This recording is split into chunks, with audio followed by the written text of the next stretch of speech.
मैं समय हूँ। क्या आपको भी कभी ऐसा लगता है कि जैसे जैसे हम बड़े होते जा रहे हैं, वक्त की रफ्तार भी बिल्कुल बढ़ती जा रही है। बचपन में समर वेकेशन इतने लंबे लगते थे कि ऐसा लगता था ये 2 महीने खत्म होने के लिए तो पूरी जिंदगी पड़ी है। लेकिन अगर आज 2 महीने निकल जाए तो पता भी नहीं चलता कि वो आए कब और चले कब गए। बचपन में हम बर्थडे का इंतजार एक एक दिन गिनकर करते थे।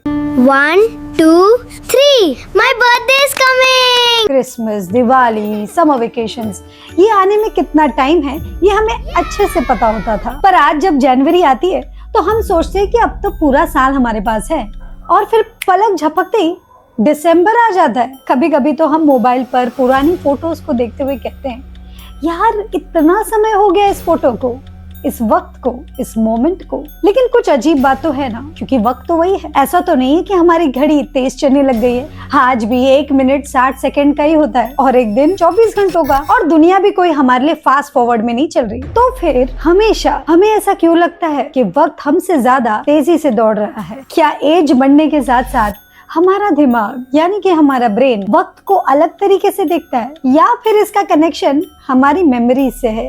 और सबसे इंटरेस्टिंग सवाल, अगर वक्त को रोकना पॉसिबल नहीं है तो क्या ऐसा कोई तरीका है कि हम वक्त को जरा धीरे महसूस कर सके, जिंदगी को महसूस कर सके, जो आजकल बिल्कुल गायब है?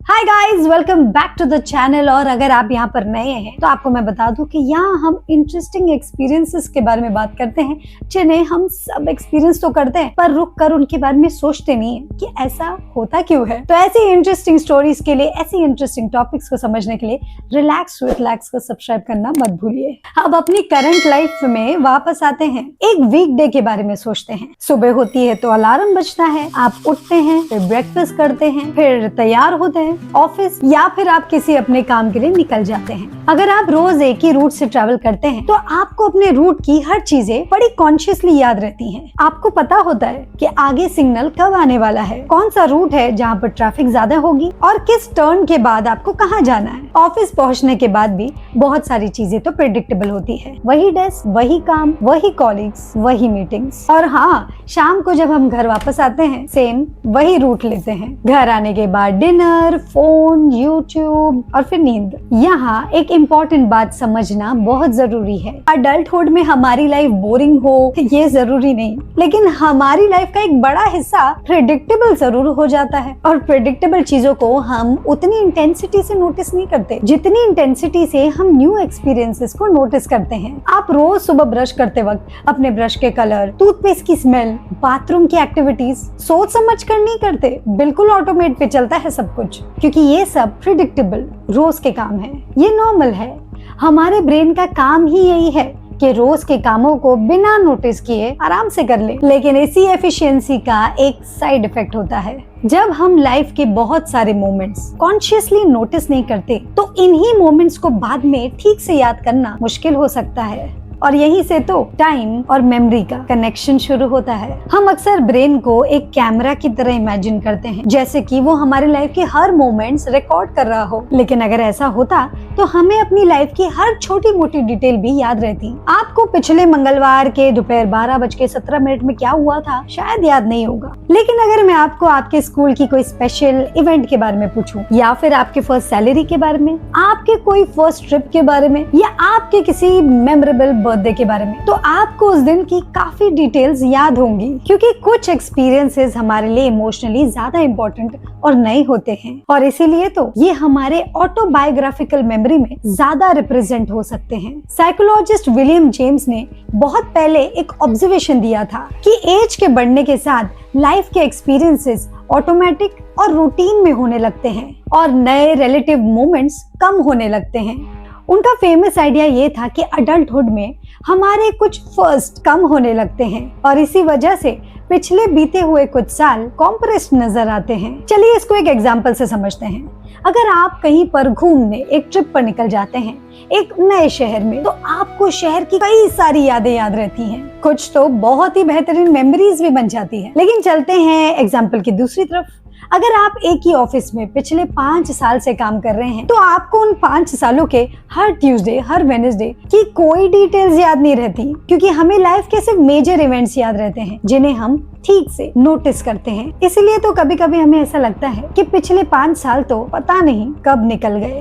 आपने फील किया होगा कि आप अगर किसी बोरिंग 1 घंटे की मीटिंग में बैठे हो तो आपको वो 1 घंटे भी 3 घंटे के बराबर लगते हैं। आप बार बार समय देखते हैं पर मीटिंग है कि खत्म होने का नाम ही नहीं ले रही। लेकिन दूसरी तरफ जब आप अपने किसी फेवरेट फ्रेंड के साथ बैठकर गप्पे लड़ा रहे हो, बात कर रहे हो, तो 1 घंटे से 3 घंटे कब बीत जाते हैं आपको पता ही नहीं चलता। तो एक ही घंटा कभी बहुत लंबा तो कभी बहुत छोटा कैसे लग सकता है, क्योंकि क्लॉक टाइम और साइकोलॉजिकल टाइम एक ही चीज नहीं है। हमारे सब्जेक्टिव एक्सपीरियंस ऑफ टाइम पर attention, emotion, expectation, context of information processing का इन्फ्लुएंस होता है। जब हम बोरिंग सिचुएशन में होते हैं तो हम बार बार टाइम को मॉनिटर करते हैं, यानी कि बार बार अपनी वॉच को देखते रहते हैं। लेकिन जब किसी इंटरेस्टिंग एक्टिविटी में होते हैं तो हमारा ध्यान वॉच से बिल्कुल अलग हो जाता है। इसीलिए तो एक्टिविटी खत्म होने के बाद हमें लगता है कि इतना टाइम कैसे निकल गया, यानी कि वक्त नहीं बदला, हमारी अटेंशन बदल गई थी। और यही बात आगे हमारी समझने के लिए बहुत इम्पोर्टेंट है। चलिए टाइम को फॉर अ चेंज कुछ अलग तरीके से महसूस करने के लिए मैं आपको 2 एक्सपेरिमेंट्स देती हूँ। पहला एक्सपेरिमेंट, पहले मंथ में आपको पूरा महीना रूटीन में चलना है। एक नॉर्मल रूटीन, वही ऑफिस जाना, वही काम करना और सुबह सेम रूट से जाना और सेम रूट से ही वापस आ जाना। वैसे तो ये एक्सपेरिमेंट जाना पहचाना लग रहा है, राइट? ये तो हम हर रोज कर ही रहे हैं। दूसरे महीने में आप एक कोई नई जगह विजिट करिए, या फिर कोई नई स्किल सीखिए, किसी पुराने दोस्त से अचानक मिलिए, या फिर अपनी फैमिली को एक मेमोरेबल डिनर के लिए लेकर जाइए, किसी स्ट्रेंजर से एक इंटरेस्टिंग कॉन्वर्सेशन करिए, या फिर अकेले एक मूवी देखने जाइए। आप दूसरे महीने में भी ऑफिस जाएंगे, अपनी रूटीन को नॉर्मल रखेंगे, लेकिन ये सारी छोटी मोटी चेंजेस, छोटे मोटे एक्सपीरियंसेस ऐड करते रहेंगे। ये जरूर करिएगा और कमेंट सेक्शन में बताइएगा कि आपको क्या लगा, क्योंकि 100% मेरा दावा है कि दोनों ही महीने का साइकोलॉजिकल एक्सपीरियंसेस एक जैसा नहीं होगा। और शायद यही तो सबसे इम्पोर्टेंट आज का रियलाइजेशन है। हम समय को, टाइम को कैलेंडर के पेजेस से एक्सपीरियंस नहीं करते, हम लाइफ को एक्सपीरियंसेस से एक्सपीरियंस करते हैं। अब आते हैं सबसे इंटरेस्टिंग सवाल पे, उस सवाल पे जिसके जवाब के लिए आप अब तक वीडियो पर बने हुए हैं। क्या हम अपने समय को स्लो कर सकते हैं? अगर आपका मतलब इससे है कि एक दिन के 24 घंटे को 30 घंटा कर सकते हैं, तो ऑफ कोर्स नहीं। लेकिन अगर आप ये पूछ रहे हैं कि क्या हम अपनी जिंदगी को थोड़ा लेस ऑटोमेटिक और ज्यादा मेमोरेबल बना सकते हैं, तो जवाब है बिल्कुल हाँ। हम कुछ हैबिट से अपनी लाइफ के परसेप्शन को बिल्कुल चेंज कर सकते हैं। आपको हर वीकेंड किसी एक्सपेंसिव ट्रिप पे जाने की जरूरत नहीं है। आप किसी नए रेस्टोरेंट में जा सकते हैं। आप अपने ही शहर के किसी ऐसी जगह पर जा सकते हैं जहां आप कभी नहीं गए। कभी ऑफिस से आने जाने के लिए कोई और रूटीन ले लीजिए। कभी किसी ऐसे दोस्त से बात करने के लिए टाइम निकालिए जिससे काफी दिनों से बात नहीं हुई। आपको अपनी बोरिंग लाइफ को इंटरेस्टिंग बनाने के लिए बहुत सारी चीजें करने की जरूरत नहीं है। कभी कभी छोटी मोटी चीजें भी एक बोरिंग रूटीन को तोड़ सकती है। आप एक कम्प्लीटली कोई नई चीज सीख सकते हैं, म्यूजिक सीख सकते हैं, कुकिंग सीख सकते हैं, फोटोग्राफी ट्राई कर सकते हैं, कोई लैंग्वेज सीख सकते हैं, या ऐसी कोई हॉबी ट्राई कर सकते हैं जिसमें आप कम्प्लीटली बिगिनर हैं। बिगिनर होने की ना एक बहुत ही अच्छी क्वालिटी होती है। आप अपने हर प्रोग्रेस को बहुत ज्यादा नोटिस करते हैं, आप अपनी मिस्टेक्स नोटिस करते हैं, आप अपनी इंप्रूवमेंट को नोटिस करते हैं। और सबसे इंटरेस्टिंग बात है कि इसके दौरान आपका ब्रेन दुनिया को बिल्कुल क्यूरियोसिटी के साथ देखने लगता है। बचपन में तो हम वैसे भी क्यूरियस थे, लेकिन अडल्टहुड में हमें कभी कभी क्यूरियोसिटी को कॉन्शियसली अपनी लाइफ में लाना पड़ता है। आजकल हमारी एक अजीब सी हैबिट बन गई है। हम कहीं डिनर करने जाते हैं और फट से फोन निकाल देते हैं और बस हमें उस खाने का फोटो लेकर स्टोरी पे डालना है। हम कहीं सनसेट देखने जाते हैं तो सनसेट कम फोन के वीडियो कैमरा को ज्यादा देखते हैं। वैसे फोटो लेना या मेमोरी रिकॉर्ड करना कोई गलत बात नहीं है, लेकिन कभी कभी कैमरा को साइड में रख के सिर्फ उस मोमेंट को एक्सपीरियंस करिए, क्योंकि अगर हम ऐसे ही हर मोमेंट को कैप्चर करने लग जाएंगे तो हम उसे जिएंगे कब। आपको आपके इस स्पेशल मोमेंट को फोटो से ज्यादा अपनी मेमोरी से याद करने में आगे ज्यादा मजा आएगा। माइंडफुलनेस का मतलब ये नहीं है कि आपको हर रोज 1 घंटे मेडिटेशन करना पड़ेगा। आप एक सिंपल एक्सपेरिमेंट करिए। अगली बार जब आप चाय पिए या कॉफी पिए तो उस वक्त सिर्फ उस एक्सपीरियंस पर ध्यान दीजिए। उसकी स्मेल नोटिस करिए, उसका टेम्परेचर फील करिए, टेस्ट को नोटिस करिए, आसपास की आवाजों को सुनिए। थोड़ा देर अपने फोन को साइड में रखिए और देखिए कि आपका मन ऑटोमेटिकली कितना कॉन्शियस हो जाता है, वो वक्त कितना धीरे धीरे गुजरता है। माइंडफुलनेस का सिंपल आइडिया यही है कि जो मोमेंट हो रहा है उसमें आपका पूरा अटेंशन हो। और अगर आप ऐसे ही लाइफ के एवरीडे के सिंपल लेकिन बहुत ही फैसिनेटिंग सवालों के जवाब चाहते हैं तो इस चैनल को यानी कि रिलैक्स विथ लैक्स को सब्सक्राइब करना बिल्कुल मत भूलिए। मिलते हैं एक नए वीडियो में एक नए टॉपिक के साथ।